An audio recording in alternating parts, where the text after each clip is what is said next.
Israel launches wave of airstrikes on Gaza as truce deters. Rodrigo Paz wins Bolivia's presidential election.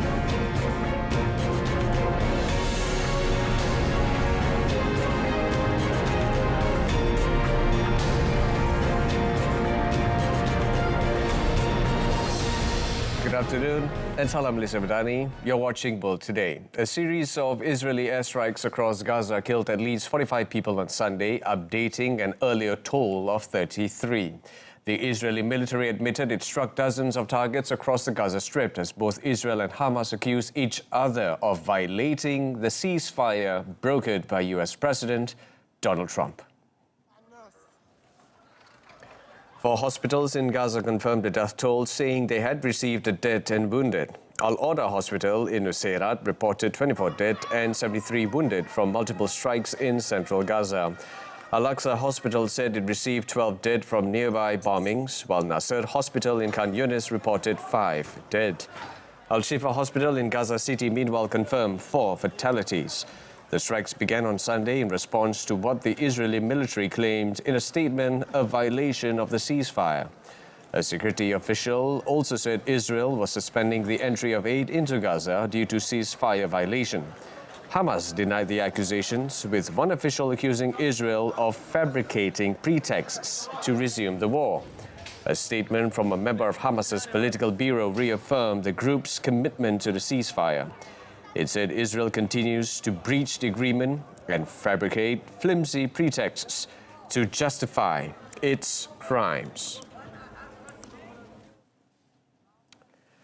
Gaza's health authorities said in a statement on Sunday the Palestinian death toll in the Gaza Strip has risen to 68,159, with 170,203 others injured since the conflict between Hamas and Israel erupted on 7 October 2023. The authorities added in the past 24 hours, hospitals in Gaza have received 18 bodies and treated 3 injured Palestinians. Under the Israel-Hamas ceasefire agreement, which took effect on 10 October, the first phase includes the withdrawal of Israeli troops from Gaza City, Rafah, Khan Yunis and northern Gaza, the exchange of hostages and prisoners, and the opening of 5 crossings for aid.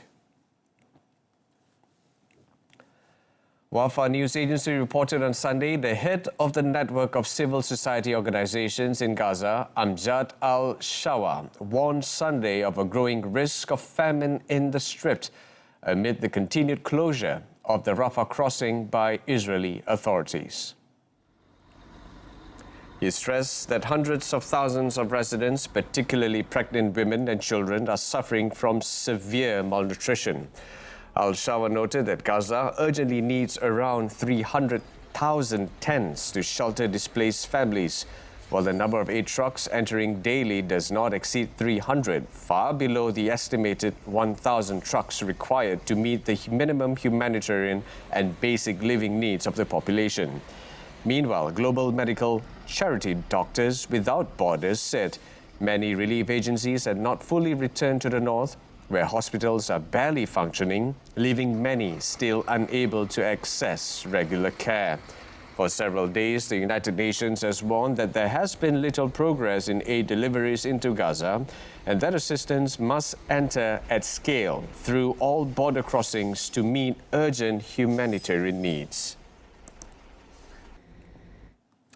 On another note, Prime Minister Dato Sri Anwar Ibrahim on Sunday rebuked certain quarters for making excessive remarks regarding the Gaza peace plan proposed by United States President Donald Trump. He said this included criticisms of the US's involvement in the negotiations, which he described as unhelpful to resolving the conflict between Hamas and Israel. The Premier added, he had spoken with Egyptian President Abdel Fattah el-Sisi on Saturday to express Malaysia's appreciation for Egypt's commitment, along with other Arab nations, including Turkey, in pushing to stop Israel's bombings and attacks on Gaza. Dato Sri Anwar noted that although Malaysia has reservations and do not agree with all 20 points in the peace plan, he noted that he listened to other views, including from Hamas, which is negotiating with Israel. The plan also calls for the establishment of a new governing mechanism in Gaza without Hamas's participation, the formation of a security force comprising Palestinians and troops from Arab and Islamic countries, and the disarmament of Hamas.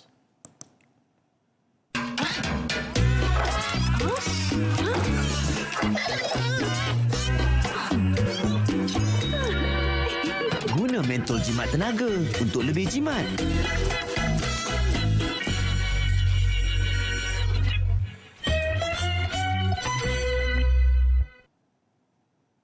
Rodrigo Paz, a right-leaning centrist and the son of a former president, won Bolivia's presidential election on Sunday, propelled by voter frustration over the country's faltering economy, political turbulence and dysfunctional institutions.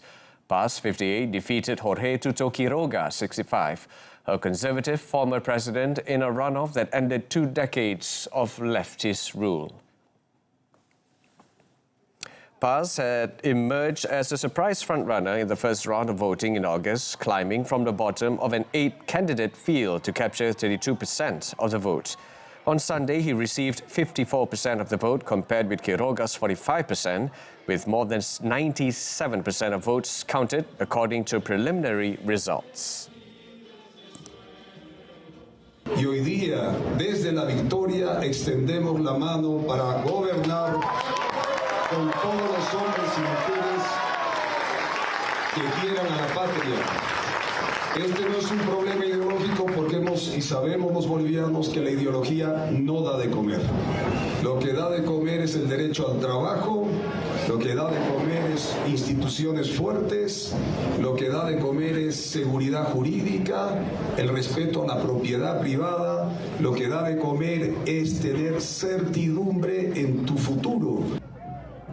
The campaign was dominated by economic concerns, rising prices, fuel shortages and difficulties obtaining imported goods, and US dollars fueled widespread anger at the government. Sunday's election marks the first time since 2005 that no candidate from former President Evo Morales' MAS party was on the ballot. The young Di-Pertuan Agong, Sultan Ibrahim, and the Raja Permaisuri Agong, Raja Zarid Sofia, have extended their Deepavali greetings to all Malaysian Hindus.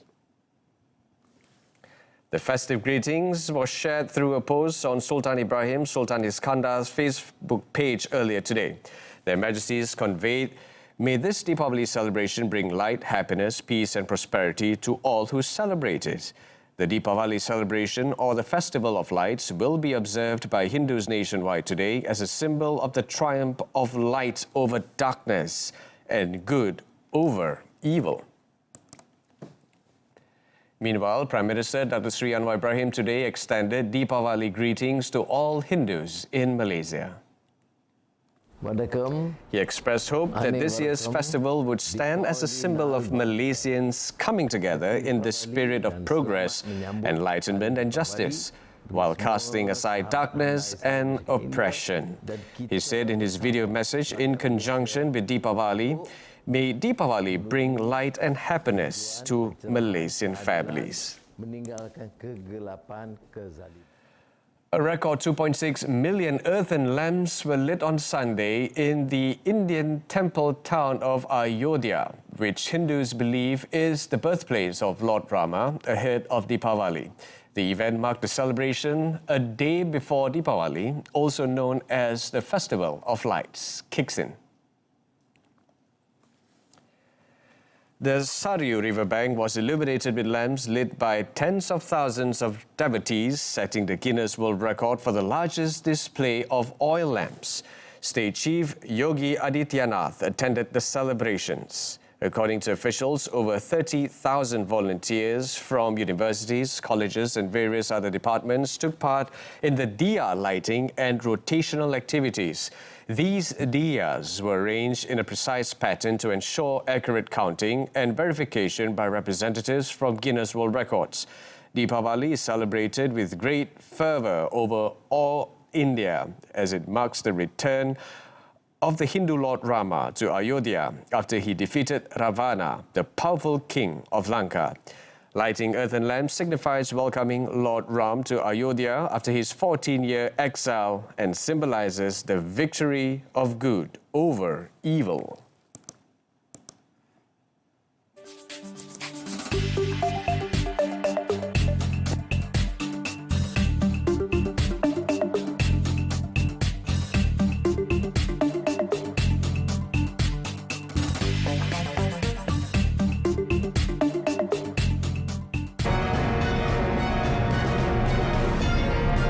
Up next to date, after Emirates plane slides off Hong Kong runway. Stay with us.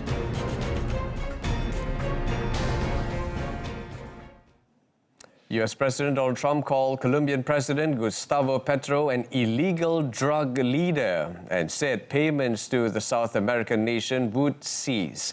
Defense Secretary Pete Hegseth, meanwhile, said US forces had attacked a vessel associated with a Colombian rebel group. Trump's comments marked a new low in relations between Bogota and Washington, which have frayed since Trump returned to office in January.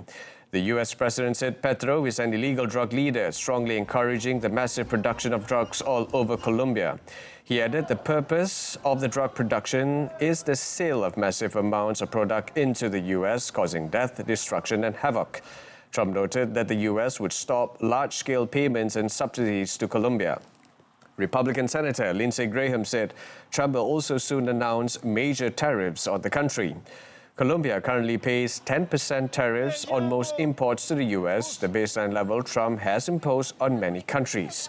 Meanwhile, Hegseth said the Pentagon had destroyed a vessel and killed 3 people on Friday in the U.S. Southern Command Area of Responsibility, which includes the Caribbean. Without offering evidence to back the claim, he said the ship was affiliated with the rebel group National Liberation Army and was involved in illicit narcotics smuggling. After being called an illegal drug leader, Petro fired back at Trump, saying the U.S. president was misled and does not understand the concept of humanity. He said his U.S. counterpart is being tricked by advisors in announcing an end to U.S. aid to his country. Colombia's foreign ministry also condemned Trump's remarks as offensive and a direct threat to its sovereignty. It vowed to seek international support in defense of Petro and the country's autonomy. The ministry noted that the accusations represent an extremely serious act and undermine the dignity of the president of Colombians. Petro also condemned the most recent bombing, saying the boat belonged to a humble family, not the National Liberation Army. The U.S. administration deadly strikes on boats in the Caribbean have outraged Colombians. Many legal experts and human rights activists have condemned the extraordinary series of military actions, with Amnesty International describing it as murder on the high seas. 2 people were killed after a cargo plane slid off the north runway of Hong Kong International Airport early on Monday morning, apparently striking a ground vehicle and plunging almost entirely into the sea. According to police, Emirates flight EK9788 from Dubai veered off the runway while landing at about 3:50 a.m. local time, and it is suspected to have struck a ground service vehicle in the process. The aircraft, a Boeing 747, failed to stop in time and partly landed in the waters of the airport's north runway. Emergency personnel were immediately deployed on the north runway and in the sea near the crash site. Initial reports suggest the plane also knocked the ground vehicle into the sea. 2 men aboard the ground vehicle were initially reported missing but were later pulled from the sea and confirmed dead. All 4 of the flight's crew members, meanwhile, escaped unharmed. Emirates, in a statement, said that flight EK9788 sustained damage on landing in Hong Kong on Monday and was a Boeing 747 cargo aircraft wet leased from and operated by ACT Airlines. As a result of the incident, the airport's north runway has been temporarily closed. Residents of Rojas in the Philippines' Capiz province were evacuated on rubber boats early Sunday morning as heavy rains brought by tropical storm Fengshen inundated roads in central Philippines.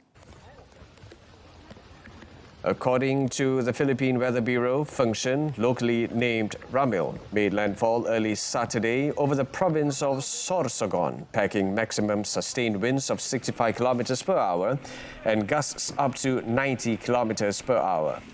The storm is moving west-northwest across the main island of Luzon and is expected to bring widespread rains over the weekend. Function slightly weakened over the province of Sabah, but may re-intensify once it leaves landmass on Sunday. The storm is projected to leave the Philippine area of responsibility by Monday.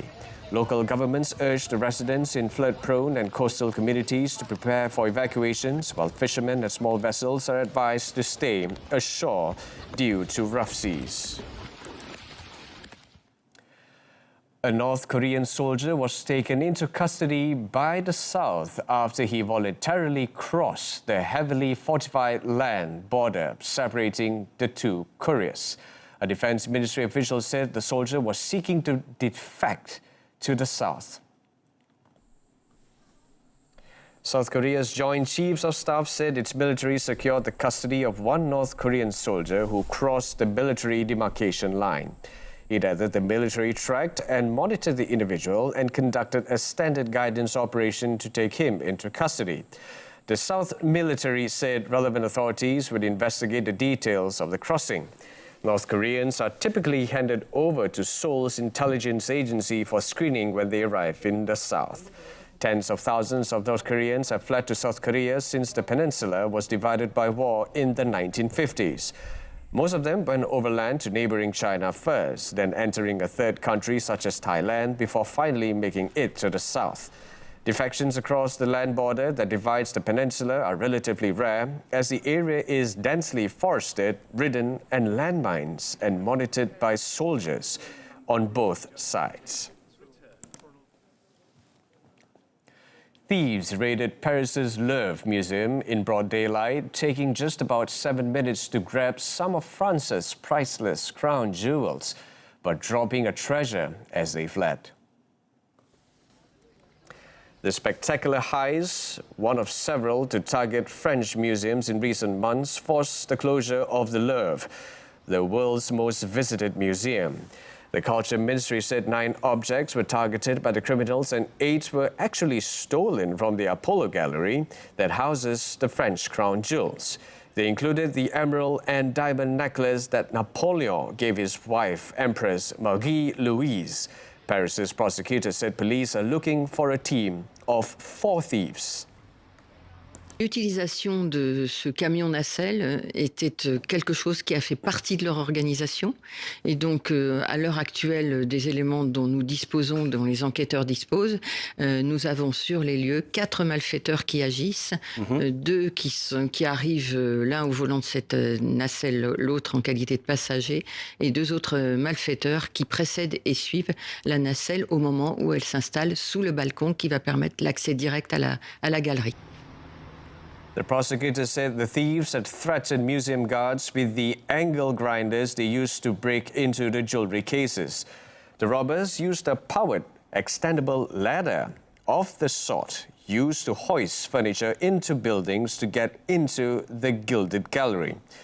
The crown of Empress Eugenie, wife of Napoleon III, was recovered after the thieves dropped it as they made their escape. China's economic growth slipped below 5% in the third quarter of the year, matching forecasts but marking the slowest pace in a year. The National Bureau of Statistics said gross domestic product in the July-September quarter expanded 4.8% year-on-year, down from 5.2% in the previous quarter. The world's second-largest economy has failed to achieve a full rebound since the COVID-19 pandemic, which hammered consumer sentiment in the country. The Bureau commented in a further sign of weakness, retail sales growth slid to 3% year-on-year in September. This is in line with estimates in a Bloomberg survey, but down from August and the slowest rate since November. In a bright spot, it said industrial production rose 6.5% last month, outperforming a Bloomberg forecast of 5%. The National Bureau of Statistics stressed that the national economy withstood pressure and continued to maintain steady progress.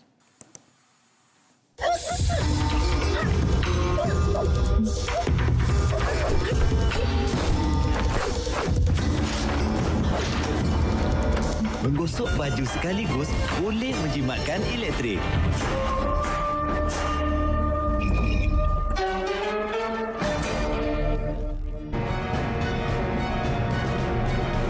Maguire header seals Manchester United's first Anfield win in 10 years. Stay tuned.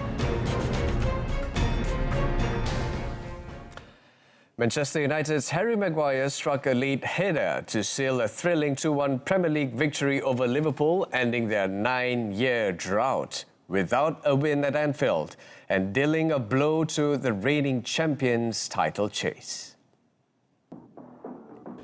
United's Brian Mbeumo stunned the home crowd with a goal a minute after kickoff, and Amad Diallo pushed forward before flicking a ball for the forward to run onto and fire home from inside the box. Cody Gakpo hit the post 3 times before finally scoring the equaliser in the 78th minute when he tapped in a Federico Chiesa's cross. However, Maguire sent United fans into a frenzy with the winner in the 84th minute when Bruno Fernandes floated the ball in for the big defender to outjump Ibrahima Konate and power home a header. Overall, Liverpool had 19 shots to United's 12, including several jaw-dropping near misses. Liverpool have lost 4 consecutive games across all competitions for the first time since November 2014, are now third in the table on 15 points, 4 behind leaders Arsenal.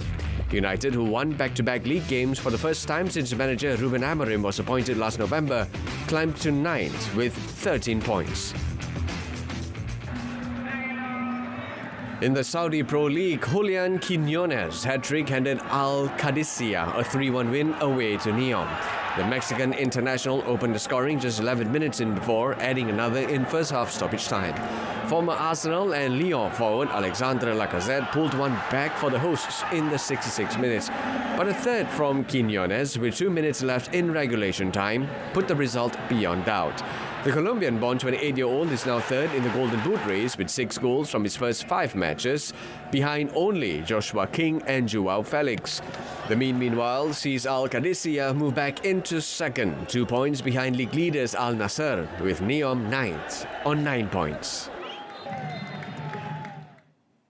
And in tennis, Daniil Medvedev won his first title in 2 years, defeating Frenchman Corentin Moutin 7-5 for 6-6-3 in the final of the ATP 2050 tournament in Almaty. Medvedev, ranked 14 in the world, needed 3 sets to end the losing streak in a final lasting 2 hours and 38 minutes.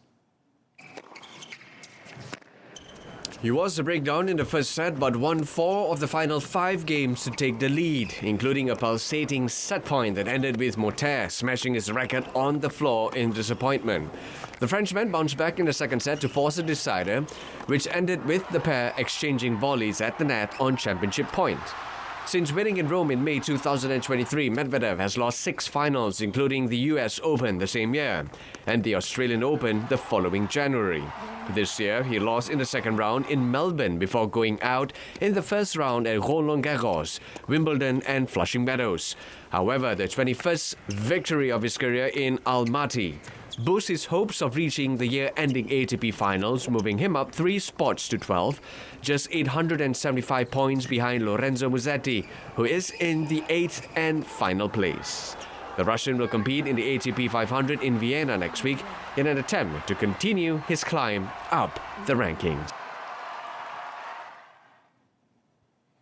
Canada's Felix Auger-Aliassime is closing in on a place in the ATP Tour season finale after winning the European Open in Brussels. He beat Jiří Lehečka 7-6, 6-7, 6-2 to lift the ATP 2050 title. Neither of the powerful servers conceded a break during the first 2 sets. However, the Czech Lehečka, who also lost in the final last year, saved 2 match points in the deciding game of the second set before being broken twice in the final set. The 25-year-old from Quebec won his 8th ATP title, his 3rd this season after Montpellier and Adelaide. Next up for Auger-Aliassime is the ATP 500 in Basel to try for the World Top 8 Masters at the end of the year. He stands 9, just 340 points behind Lorenzo Musetti, who stands in the 8th qualifying spot for the ATP Finals. Elsewhere, Norway's Kasper Ruud blasted past Frenchman Hugo Humbert 6-2, 6-3 to win the Stockholm ATP 250 tournament.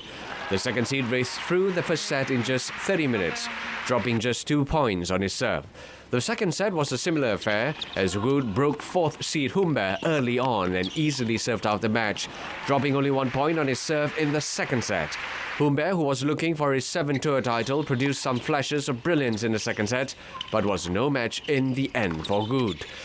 He wrapped up victory in just 68 minutes for his 14th career title. It was Ruud's second title of this year after his victory at the Masters 1000 in Madrid at the beginning of May.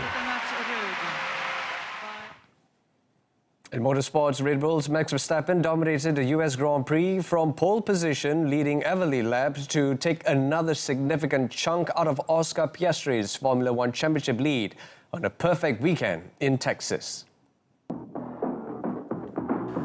McLaren's Piastri finished 5th with his teammate and closest rival Lando Norris, 2nd after passing Ferrari's Charles Leclerc 5 laps from the checkered flag. Norris lost out to Leclerc on the faster but less durable soft tyres at the start and then took 21 laps to find a way back pass as the Monegasque held a defensive masterclass. Leclerc then battled with Lewis Hamilton, who started on mediums before pitting on lap 23 and coming back out in 9th place with his teammate moving up to 3rd and Piastri to 4th. Verstappen then was 10 seconds down the road from his closest rival.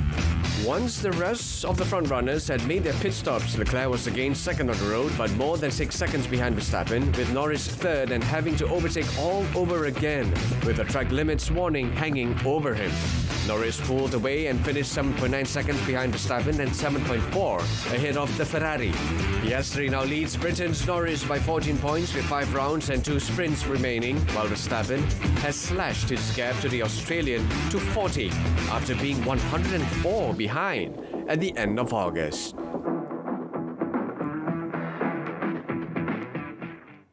And that's all on World Today. In our top story, Israel launches wave of airstrikes on Gaza as truce deters.